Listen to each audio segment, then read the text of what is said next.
Assalamualaikum warahmatullahi wabarakatuh.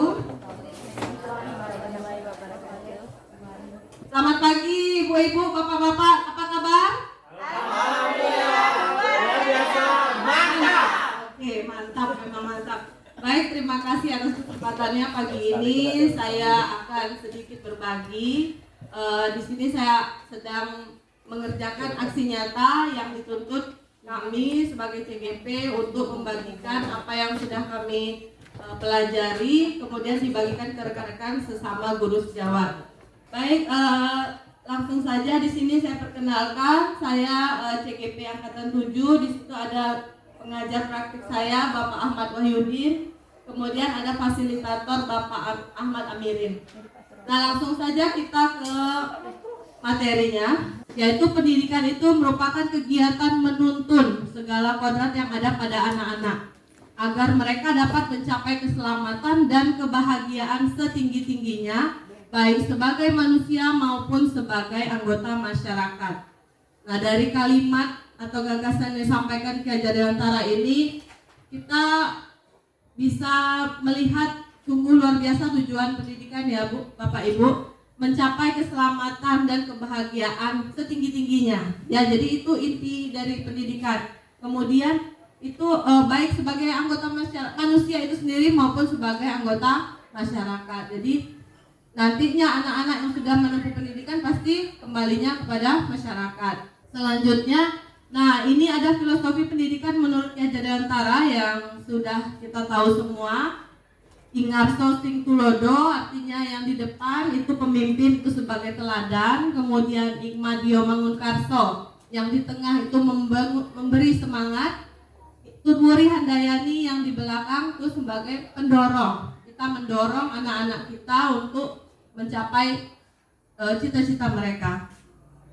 Kemudian, nah kita harus sadar betul mengenai kodrat yang dimiliki oleh seorang anak.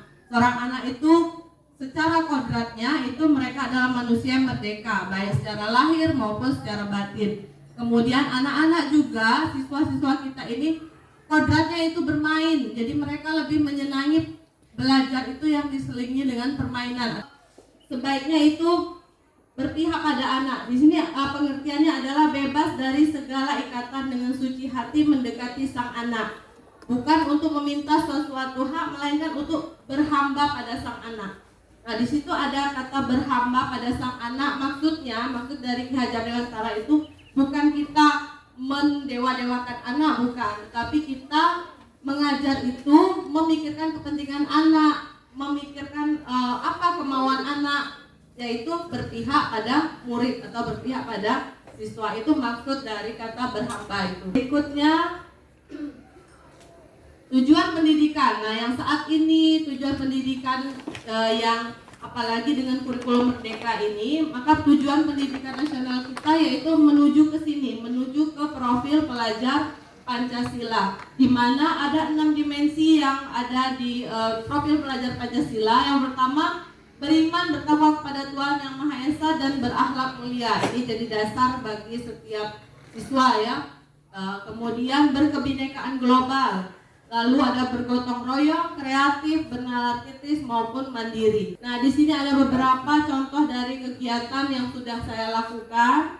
Ada pembelajaran kreatif, kemudian ada membimbing siswa, kemudian memanfaatkan teknologi, ada juga kerjasama kelompok. Nah, itu mungkin beberapa yang sudah saya lakukan dan Bapak Ibu lakukan. Mungkin saya yakin Bapak Ibu juga sudah melaksanakan pembelajaran seperti ini.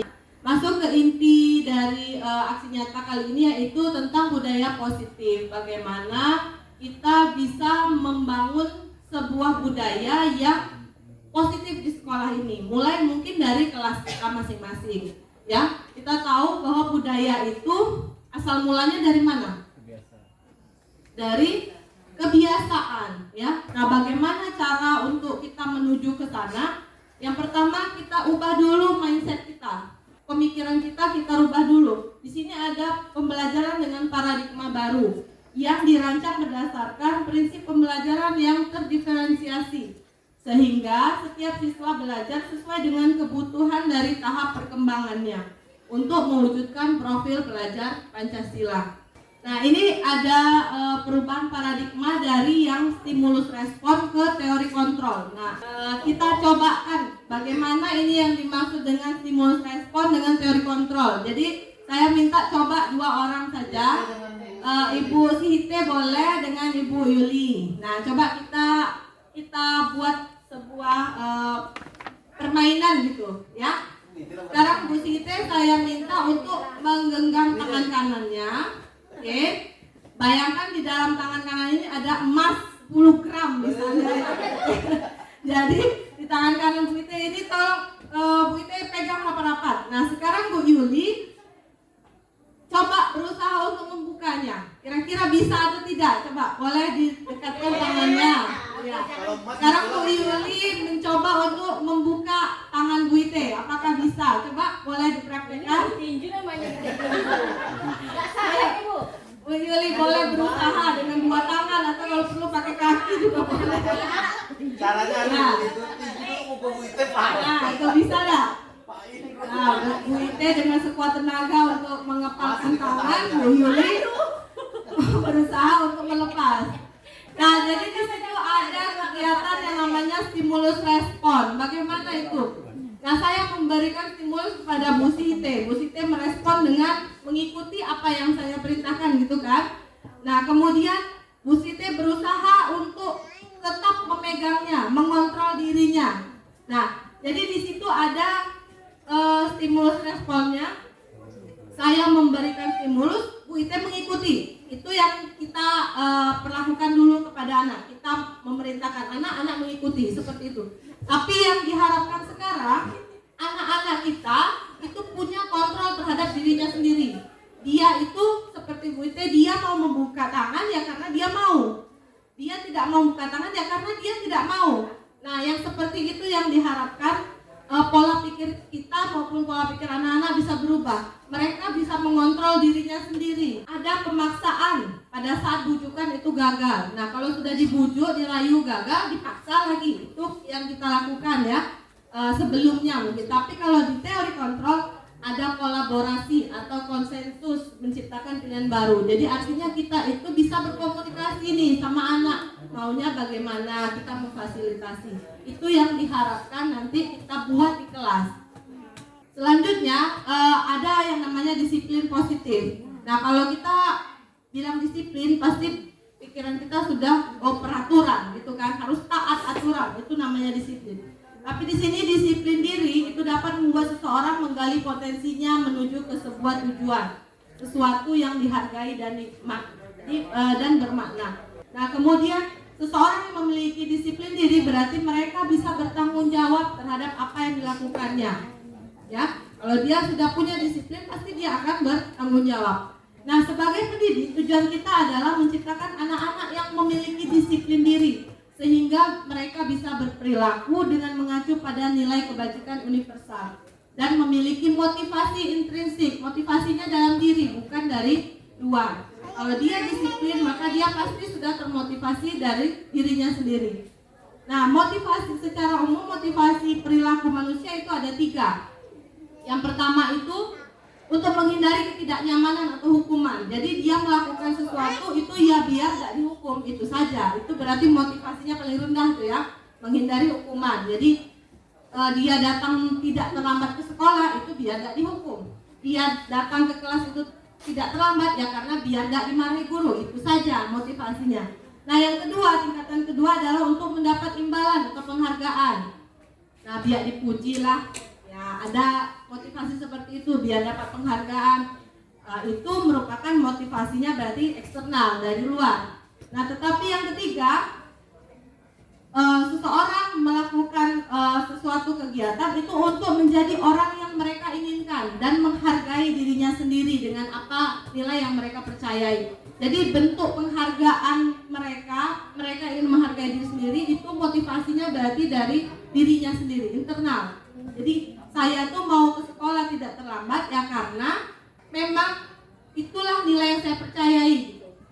Ya, karena saya pengen menghargai diri saya sendiri, bukan dari orang lain, bukan biar tidak dapat hukuman. Jadi motivasi seperti ini yang sebagusnya atau selayaknya kita tingkatkan maupun kita berikan pengertiannya kepada siswa-siswa kita. Kemudian di sini ada 5 kebutuhan dasar manusia. Ya, kebutuhan dasar artinya semua orang itu perlu ini. Apa saja itu? Di sini ada kebutuhan bertahan hidup. Kemudian ada kebutuhan penguasaan, kasih sayang, kemudian kesenangan, kebebasan. Nah, ini semua pasti kita pengen bebas, pengen senang, pengen disayang orang, ya kan? Kemudian pengen punya kekuasaan, penguasaan. Kemudian pengen juga bertahan hidup, ya harus gitu kan? Kita makan minum untuk apa ya? Untuk bertahan hidup gitu. Nah, jika ada murid kita yang melanggar sebuah peraturan, itu berarti ada kebutuhan dasar mereka yang belum terpenuhi, ya kan? Setuju nggak Bapak Ibu? Kalau mereka itu di kelasnya ribut atau terlambat, itu berarti ada sebuah kebutuhannya yang tidak terpenuhi atau belum terpenuhi. Nah, di sini ada 5 posisi kontrol kita sebagai guru. Yang pertama, kita itu bisa jadi penghukum. Kemudian yang kedua, ada posisi sebagai pembuat merasa bersalah.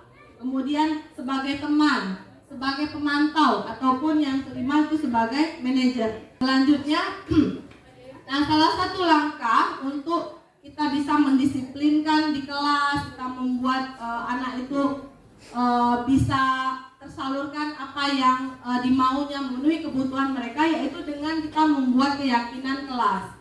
Keyakinan kelas itu kita sepakati bersama-sama. Jadi apa mau anak, kemudian kita coba rangkum, kemudian baru kita buatkan nyatanya. Kita tempelkan di kelas, kita buat secara nyata.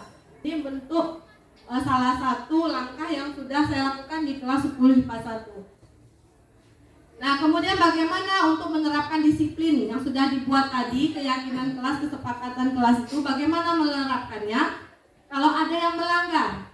Nah, biasanya kita itu melakukannya dengan hukuman atau dengan konsekuensi. Nah, tapi yang baru saya pelajari di CGP ini yaitu ada namanya langkah restitusi.